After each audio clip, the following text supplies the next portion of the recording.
பிரமாதமாக இருக்குது. அவ்வளோ நல்லாயிருக்கு.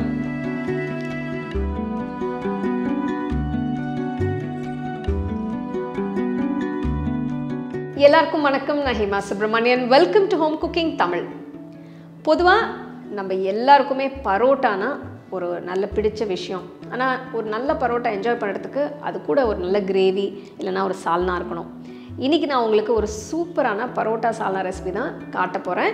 இது வெஜ் சால்னா, அதாவது சில பேர் இது எம்டி சால்னான்னு கூட சொல்லுவாங்க. ரொம்ப டேஸ்ட்டாக இருக்கும். இது பரோட்டாக்கு மட்டும் இல்லை, இது நீங்கள் தோசை, இட்லி, பூரி, சப்பாத்தி எல்லாத்துக்குமே தொட்டு சாப்பிட்லாம். ஸோ வாங்க இந்த வெஜ் சால்னாவை எப்படி செய்கிறதுன்னு பார்க்கலாம். இந்த சால்னாக்கு ஃபஸ்ட்டு நம்ம ஒரு மசாலா பேஸ்ட்டை அரைச்சிக்கணும். ஸோ மிக்ஸி ஜாரில் நான் முதல்ல சின்ன வெங்காயம் ஒரு 15 சேர்க்குறேன். அடுத்து இதில் 2 டீஸ்பூன் கசகசா, ஒரு 10 முந்திரி பருப்பு, 1 டீஸ்பூன் சோம்பு தண்ணியில் போட்டு ஊற வச்சுருக்கேன், அது ஆட் பண்ண போகிறேன். தண்ணியோடு அப்படியே போட்டுடலாம். கசகசா முந்திரியும் அந்த சோம்பையும் ஒரு அரை மணி நேரம் நான் ஊற வச்சுருக்கேன். அடுத்து ஒரு அரை கப் தேங்காய், அந்த ப்ரௌன் தோலெல்லாம் எடுத்துகிட்டு சின்ன பீசஸ் அந்த மாதிரி கட் பண்ணி இதில் சேர்த்துக்கலாம். அடுத்து இதில் கொஞ்சம் ஒரு சின்ன பீஸ் பட்டை, அரை டீஸ்பூன் மிளகு, ஒரு ஏலக்காய் அண்ட் ஒரு 2 துண்டு கிராம்பு இதையும் இதில் சேர்க்குறேன். இப்போது இதை நல்ல மையாக அரைச்சிக்கலாம். இப்போ ஃபஸ்ட்டு நான் தண்ணி இல்லாமல் தான் அரைக்க போகிறேன். ஆல்ரெடி தண்ணி இருக்குது. உங்களுக்கு எவ்வளோ தண்ணி தேவைப்படுதோ அதுக்கேற்ற மாதிரி நீங்கள் ஆட் பண்ணி நீங்கள் அரைச்சிக்கோங்க. நல்ல மையாக அரைக்கணும். கொஞ்சம் தண்ணி ஆட் பண்ணிக்கலாம்.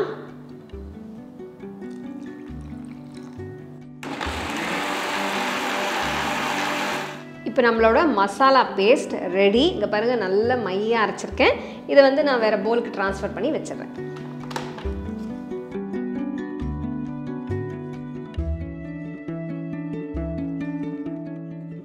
இன்றைக்கி நம்ம சால்னாவை ப்ரெஷர் குக்கரில் தான் செய்ய போகிறோம். பட் உங்களுக்கு ப்ரெஷர் குக்கரில் செய்ய வேண்டாம்னா நீங்கள் நார்மலாக ஒரு சட்டிலையும் நீங்கள் செஞ்சுக்கலாம்.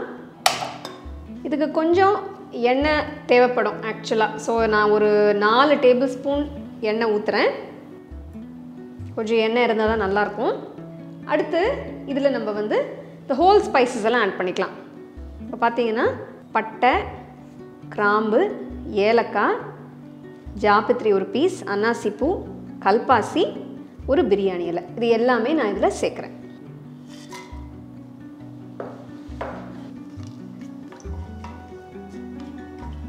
ஸோ இது லைட்டாக ஹீட் ஆன பிறகு இப்போ நான் இதில் நல்ல வாசனை வருது. இதில் 3 வெங்காயம் பார்த்திங்கன்னா நல்ல பொடியாக நறுக்கியிருக்கேன், இதை சேர்க்க போகிறேன்.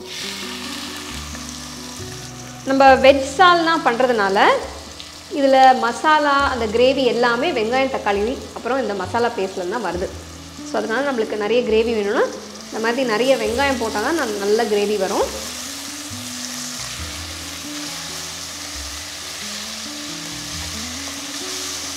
அடுத்து இதில் 3 பெரிய பச்சை மிளகாய் கீரி சேர்க்குறேன். கொஞ்சம் கருவேப்பிலை சேர்த்துக்கலாம். ஸோ வெங்காயம் ஒரு நல்ல கோல்டன் கலர் வர வரைக்கும் கொஞ்சம் அதை வதக்கணும். நீங்கள் யூஷுவலாக பரோட்டாக்கு என்ன மாதிரி கிரேவி வீட்டில் செய்வீங்க, அது கீழே கமெண்ட் செக்ஷனில் சொல்லுங்கள். அதே மாதிரி நான் நிறைய பரோட்டா ரெசிபிஸ் எல்லாம் செஞ்சுருக்கேன், அதோட லிங்க்ஸும் நான் டிஸ்கிரிப்ஷனில் தரேன். ஸோ இந்த சால்னா செஞ்சிங்கன்னா பரோட்டாக்கு என்ன பண்ணுறதுன்னு ரொம்ப யோசிக்காதீங்க. பரோட்டா ரெசிபியும் பார்த்துட்டு அதுவும் நீங்கள் வீட்டில் ட்ரை பண்ணி இது 2 காம்பினேஷனோட என்ஜாய் பண்ணலாம். நீங்கள் பார்த்தீங்கன்னா வெங்காயம் நல்லா வதங்கியிருக்கு, நல்ல ஒரு கோல்டன் கலர் வந்திருக்கு. இப்போ நான் இதில் 1 டீஸ்பூன் இஞ்சி பூண்டு பேஸ்ட் போட போகிறேன். போட்டுட்டு நல்லா மிக்ஸ் பண்ணிடுங்க. அடுத்து இதில் 4 மீடியம் சைஸ் தக்காளி நல்ல பொடியாக நறுக்கி சேர்க்குறேன்.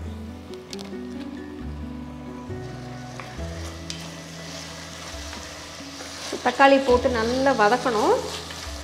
ஃப்ளேம் ஹைலியே வச்சு இதை செய்யலாம்.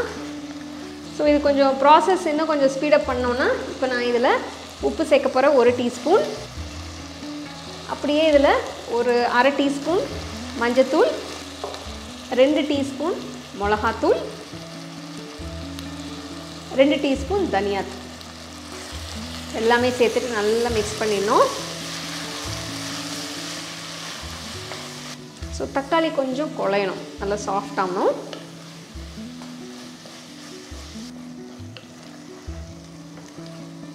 பார்த்தீங்கன்னா தக்காளி நல்லா வதங்கியிருக்கு, மசாலா நல்லா சேர்ந்து வந்திருக்கு.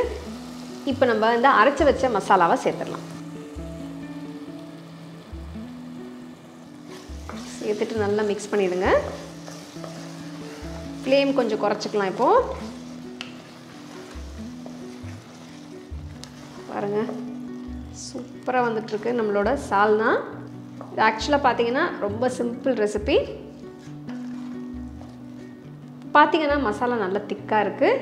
இதில் நான் வந்து இந்த மசாலா தண்ணி இருக்குது, அது நான் ஊற்ற போகிறேன். எக்ஸ்ட்ரா இன்னொரு கப்பு தண்ணியும் சேர்க்குறேன்.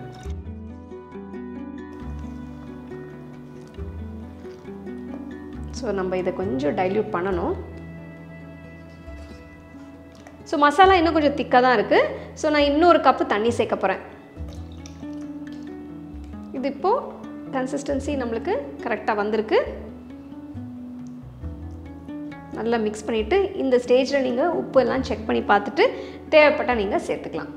இப்போ நான் அடுத்தது இதில் புதினா இலை நல்ல பொடியை நறுக்கி சேர்க்க போகிறேன். ஒரு நல்ல ஃப்ளேவர் கொடுக்கும். சப்போஸ் உங்கள்கிட்ட இல்லைன்னா இது இல்லாமல் கூட நீங்கள் செஞ்சுக்கலாம்.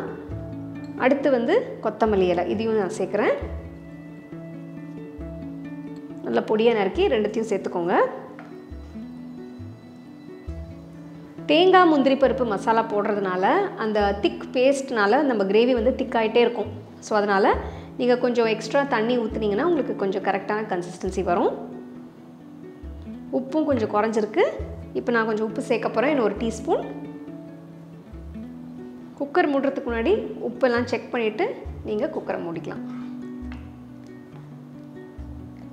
ஸோ ஜஸ்ட் ட்ரை, உப்பு சேர்த்துருக்கேன் கரெக்டாக இருக்கான்னு ஜஸ்ட் இப்போ செக் பண்ணுறேன். பர்ஃபெக்ட். இப்போ பபிள்ஸ் வர ஆரம்பிச்சிருச்சு.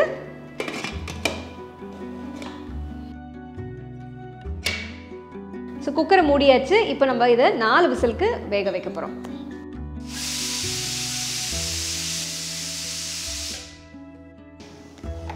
நாலு விசில் வந்துருச்சு. நான் ஸ்டவ் ஆஃப் பண்ணிவிட்டேன். கொஞ்சம் வெயிட் பண்ணிவிட்டு நம்ம திறந்து பார்க்கலாம்.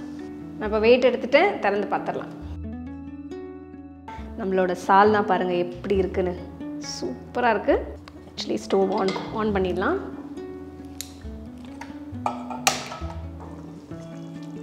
நம்மளோட வெஜ் சால்னா பர்ஃபெக்டாக வந்திருக்கு. மேலே பார்த்தீங்கன்னா உங்களுக்கு தெரியும், அந்த எண்ணெய்லாம் நல்ல மிதந்து வருது. சிம்மில் வச்சு ஜஸ்ட்டு ஒரு 2 to 3 minutes கொஞ்சம் அதை வந்து கொதிக்க விட்டுட்டு ஸ்டவ் ஆஃப் பண்ணிடலாம்.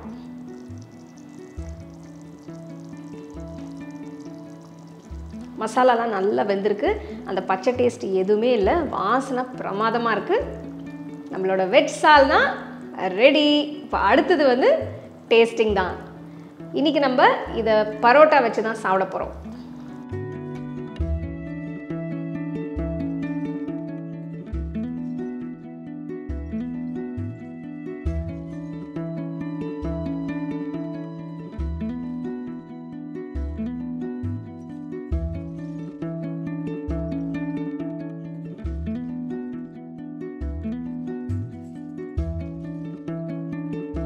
நம்மளோட சால்னாவை டேஸ்ட் பண்ணி பார்க்க வேண்டாமா? ஸோ இப்போ நான் ஒரு பரோட்டா வச்சுருக்கேங்க, சால்னாவை ஊற்றி இப்போ நான் சாப்பிட போகிறேன். இந்த சால்னா வந்து கொஞ்சம் திக்காக தான் இருக்கும்.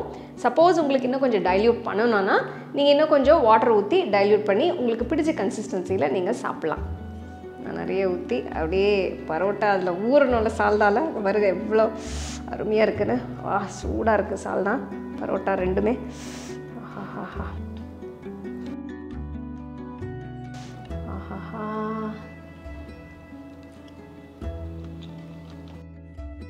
Oh my god.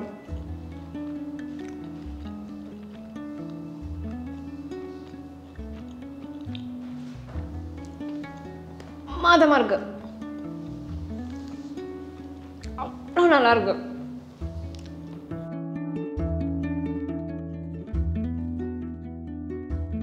நான் யூஸ்வலாக வந்து பரோட்டா நான்வெஜ் சால்னா வச்சு தான் சாப்பிட்ருக்கேன். ஆனால் ஃபஸ்ட் டைம் வெஜ் சால்னா வச்சு இன்றைக்கி பரோட்டா சாப்பிட்றேன். சான்ஸே இல்லைங்க. அந்த ஃப்ளேவர்ஸும் அந்த டேஸ்ட்டும் வேறு லெவலில் இருக்குது. நான் சொன்னால் பத்தாது, நீங்கள் கண்டிப்பாக வீட்டில் ட்ரை பண்ணிவிட்டு எப்படி இருந்தது கமெண்ட் செக்ஷனில் சொல்லுங்கள். மீண்டும் இன்னொரு சூப்பரான ரெசிபியோட திருப்பி உங்களை சந்திக்கிறேன். நன்றி, வணக்கம். The second edition of our home cooking book is now available on our website 21frames.in. I'll give you the link in the description. You can go and check it out. The book is currently available only in India for now, so you can place your orders on 21frames.in.